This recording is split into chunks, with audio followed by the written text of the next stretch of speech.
City County gubernatorial candidate Miguna has been arrested this morning by police officers who raided his Runda home at dawn. His relatives say they do not know where he was taken after the 6 a.m. incident.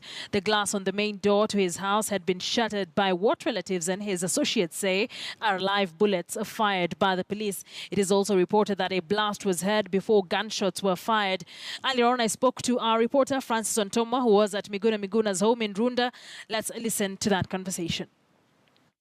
At the time of this happening, Akisa, we understand that Miguna was all alone in the house. The pictures we're showing you are the shoes here, which we presume were actually Miguna's the very last time that he was captured here by detectives. What we also don't quite understand is which category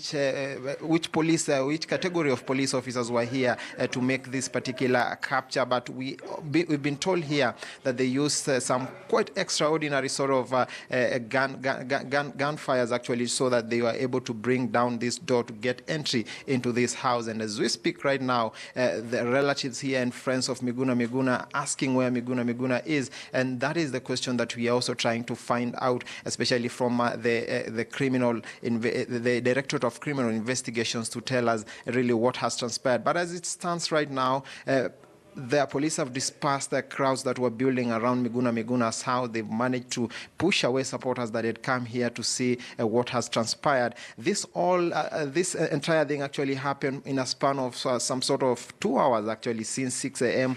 To around 8 a.m. This was happening right here at the residence of Miguna. And they are attributing all this perhaps because of the activities, the involvement of Miguna in the push for the national resistance movement that has been pushed by the opposition coalition, that is NASA. And that is the much actually that we can give you from this location. And as we speak, we will be, of course, moving to the Directorate of Criminal Investigations to understand whether they have any information as regards where the man has been taken to.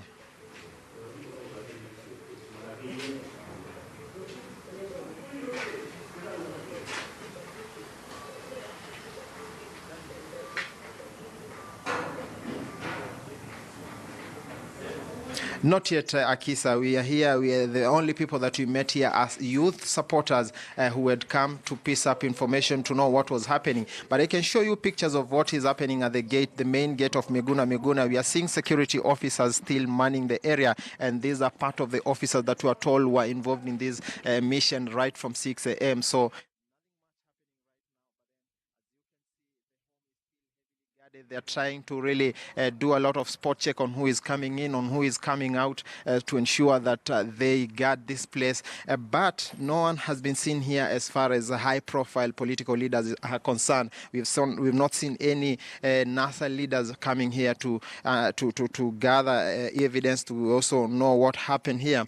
But the people we met here are insisting that they want to leave this place as dirty as it is, so that when detectives or any other parties come here to know what transpired, they may get the first-hand details as what transpired here. And I'd like to bring in a lady here who claims to have seen it all happen, to give us an account of what transpired, just to listen to her and know what transpired. Karibu sana.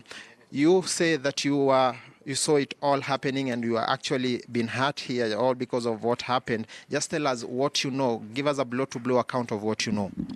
What I know and what I can report is from 6:35 this morning, when General Miguna got in touch. He got in touch with a few of us and told us that his home had been bombed. When he said it was bombed, we didn't understand, only to come here and look at the kind of impact his door has received, and also to speak with his neighbor, which his neighbor said such a loud sound permeated the environment at around 6 o'clock in the morning.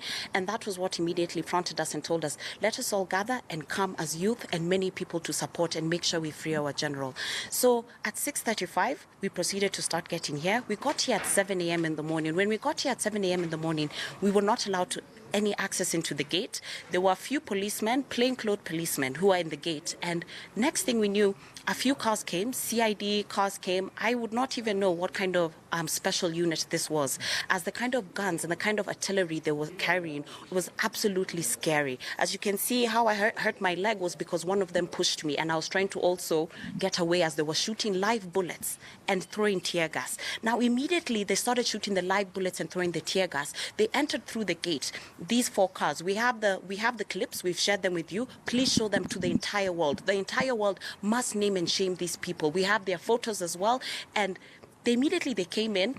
We don't know what happened as they dispersed us with bullets and tear gas. Next thing we knew, they were driving out, and they left with an entourage of 4 cars. 4 Subaru cars. We can give you the number plates. We've already given them to you. Please, this is absolutely ridiculous. Miguna has done nothing wrong whatsoever. They need to free him. We understand he is in between Gigiri Police Station and CID, and we want him freed. Clearly, it looks like the mission took a bit of hours. Where was Miguna at that time? And can you tell us, do you know if they took any other thing aside from him? Well, firstly, beyond even taking any other thing aside from him, it is very clear. You can be able to look and see that there was a lot of damage to his personal property. I've looked around the house. Laptops are missing, phones are missing, all electronics are missing.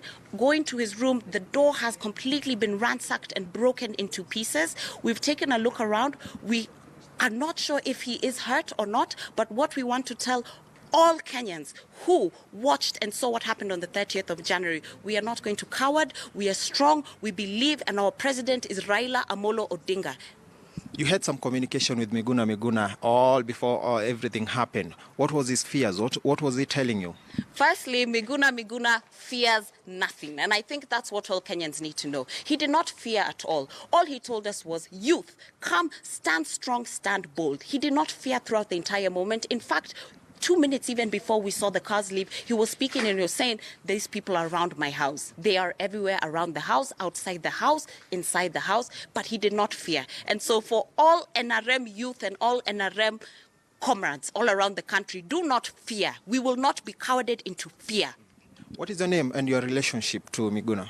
My name is Ogutu Okudo, and I work very closely with Miguna, yes. All right. Thank you, Ogutu. Thank you. Thank you so much. That is an account from one of the persons that claims to have seen it all. One of the persons, she has actually been heard saying that she was hurt in the effort of trying really to get herself out of this mix. And therefore, at this juncture, the big question is, where is Miguna? That is the question we want to put to detectives here to try and give us an account of what happened and why this entire thing actually panned out at his residence here in Runda, Akisa.